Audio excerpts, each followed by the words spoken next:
Bonjour et bienvenue dans cette capsule dans laquelle on va continuer avec le système squelettique.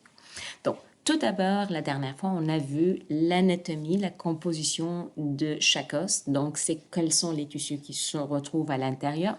Maintenant, on va les nommer. Dans le vocabulaire de tous les jours, on peut voir que notre squelette, il porte d'autres noms qui vont être plus faciles à utiliser. Donc, on va parler de crâne, on va parler de tronc, on va parler de bassin, on va parler de cuisses, de jambes, de chevilles et de pieds. On va parler aussi d'épaules, on va parler de bras, d'avant-bras, de poignets et de mains. Scientifiquement, toutes ces structures, ils vont avoir d'autres noms, ils vont les voir un peu plus tard.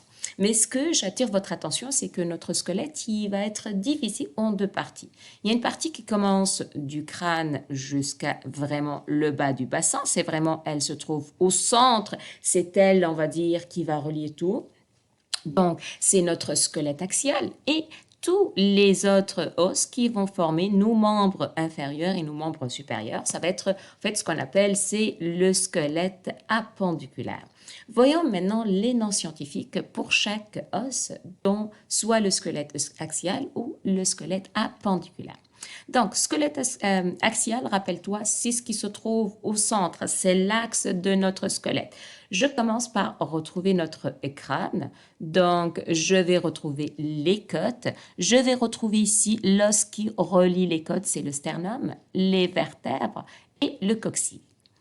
Les os qui vont former nos membres, ils vont former ce qu'on appelle le squelette appendiculaire et je vais retrouver de l'autre côté, donc la clavicule, l'omoplate, je vais retrouver l'hémurus, le radius, le cubitus, vous voyez, donc ici, ça, c'est le radius, voyez, et le cubitus, c'est l'os plus grand. Je vais retrouver l'os iliaque, je vais retrouver fémur, je vais retrouver la rotule ici, tibia et le péroné. Et vous voyez, il y en a d'autres termes pour certains os. Donc, je vous laisse le soin d'apprendre l'un ou l'autre. Les deux sont des bonnes réponses. Voyons maintenant les os de notre crâne. Donc, c'est une image qui montre quand même les os de notre crâne. Et il y a certains os qui vont être difficiles à les voir. Donc, vous voyez que tout d'abord, notre crâne est formé par plusieurs et ces os sont fusionnés, d'accord? Ils sont toujours, vous voyez, donc ils ne sont pas séparés. Donc, en arrière ici, on va retrouver l'os occipital. Par la suite, on va retrouver un peu plus haut, c'est le pariétal. En avant, c'est l'os frontal et sur plus ou moins en arrière, le côté, ça s'appelle le temporal. Lorsqu'on s'approche en avant, il y en a plusieurs os qui vont se rajouter. Donc ici, vous voyez juste sur le côté ici, ça s'appelle l'os sphénoïde.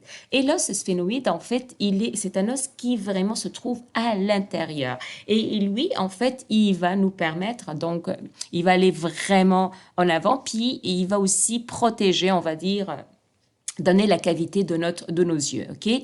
Et aussi, il va aussi assurer la formation des sinus, parce que les sinus sont entourés par des os. Ici, juste au bord de l'œil, on va retrouver l'os zygomatique et on va compléter le reste un peu dans la diapo suivante. Donc, je répète, en avant, je retrouve l'os frontal. Donc, ici, juste en haut du nez, c'est l'os nasal. À côté du début de l'œil et l'autre nez, c'est en fait l'os lacrymal. Donc, ça vient parce que juste à côté, on va voir notre canal lacrymal qui va nous permettre de pleurer et de sortir les larmes. Vous voyez, donc, tantôt, l'os sphénoïde, j'ai dit que je l'ai montré sur le côté, mais vous voyez, je suis capable de le voir s'il n'y avait pas des yeux. Donc, je retrouve aussi l'os zygomatique, vous voyez ici, j'en ai deux de part et d'autre. J'en ai l'os temporal aussi de part et d'autre. Et qu'est-ce que j'ai? J'ai aussi l'os ethmoïde. L'os ethmoïde, en fait, c'est un os qui est aussi un os plus interne, donc j'ai du mal à le voir. Donc, vous voyez, ici, c'est vraiment, on le voit à la pointe du nez, mais aussi, il se retrouve à la base de notre nez, c'est comme si sur les côtés. Je retrouve la maxillaire et la mandibule. Si je le vois du côté de notre crâne, qu'est-ce que je vais voir? Je vais retrouver le pariétal, l'occipital, je vais retrouver le temporal, le frontal, donc sphénoïde qui arrive. Donc, je retrouve le zygomatique, je retrouve nasal, ethmoïde, d'accord, lacrymal et maxillaire, ainsi que la mandibule. Voyons maintenant les os de notre colonne vertébrale. Donc, je peux les diviser en plusieurs segments. Donc, les vertèbres plus cervicales, donc c'est eux qui se retrouvent au niveau du cou, donc du C1 à C7, c'est eux qui vont supporter les mouvements de notre tête. Je vais retrouver plus les vertèbres thoraciques, donc c'est eux qui vont permettre à notre thorax plus ou moins de bouger, notre dos. Je vais retrouver les vertèbres lombaires, donc c'est en bas du dos. Et finalement, je vais retrouver plusieurs os qui sont plus ou moins fusionnés, d'accord? Mais on les retrouve en deux segments. Donc, les vertèbres sacrées qui forment le sacrum et dernière vertèbre, ce sont les vertèbres coccygiennes et ça forme le coccyx.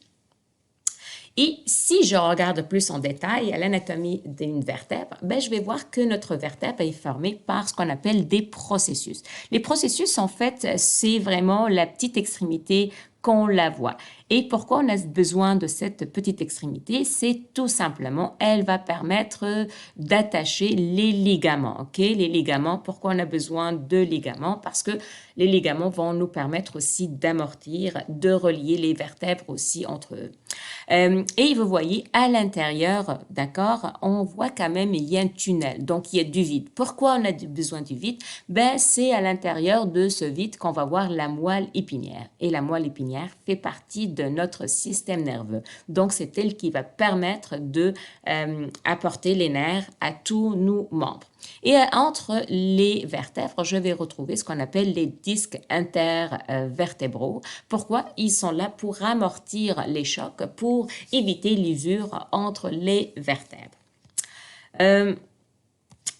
Donc, au niveau de nos vertèbres cervicales, il y a deux os qui sont très importants. Ce sont l'atlas et l'axis. Pourquoi? Parce qu'ils vont nous permettre d'avoir deux mouvements différents. L'atlas, donc c'est l'os qui se trouve en haut, c'est lui qui va nous permettre de bouger notre tête d'être en avant, d'en avant en arrière. Ça nous permet de dire oui avec notre tête. Alors que l'axis, c'est l'os qui va nous permettre tout simplement de faire une rotation de gauche à droite pour dire tout simplement non avec notre tête. Il arrive que parfois on retrouve plusieurs maladies qui touchent les vertèbres. Ben, ce sont des postures, généralement ça commence parfois des postures qui sont inadéquates, mais parfois ce sont des maladies parce qu'il y a des facteurs.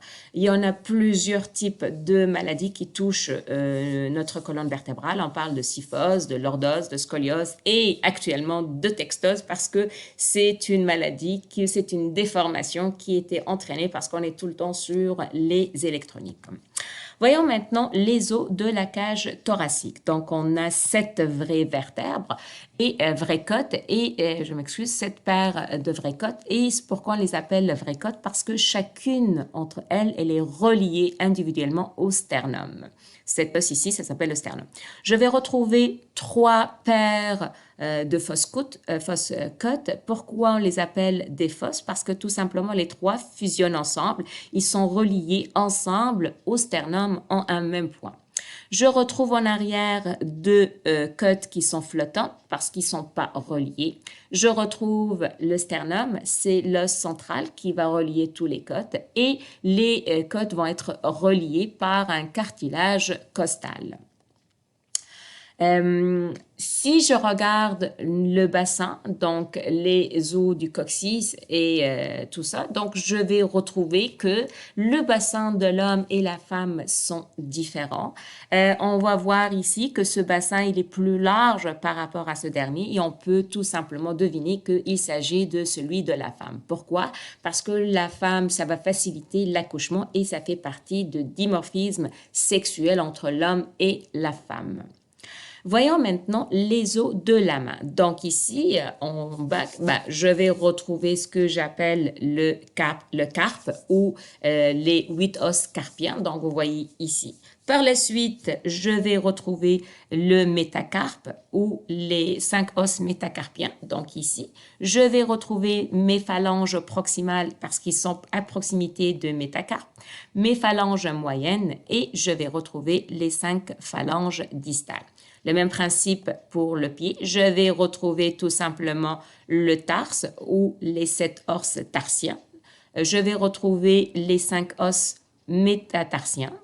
Je vais retrouver 5 phalanges proximales, 4 phalanges moyennes et 5 phalanges distales. Et avec ça, on a terminé l'anatomie des os les plus importants dans notre squelette.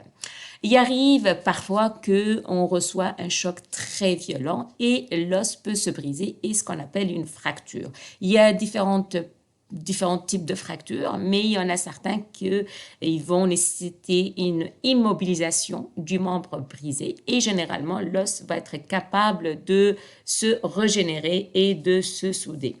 Mais il arrive parfois qu'on a besoin soit de faire un plâtre comme ça, ou tout simplement parfois on a besoin de faire une opération pour placer ou pour relier les os entre eux parce que la fracture est très, on va dire, très violente. Sur ça, on va s'arrêter dans cette capsule et on va continuer dans la prochaine et on va voir qu'est-ce qui entraîne la croissance des os et comment parfois certains os n'arrivent pas à croître et quelles sont les maladies qui touchent notre squelette.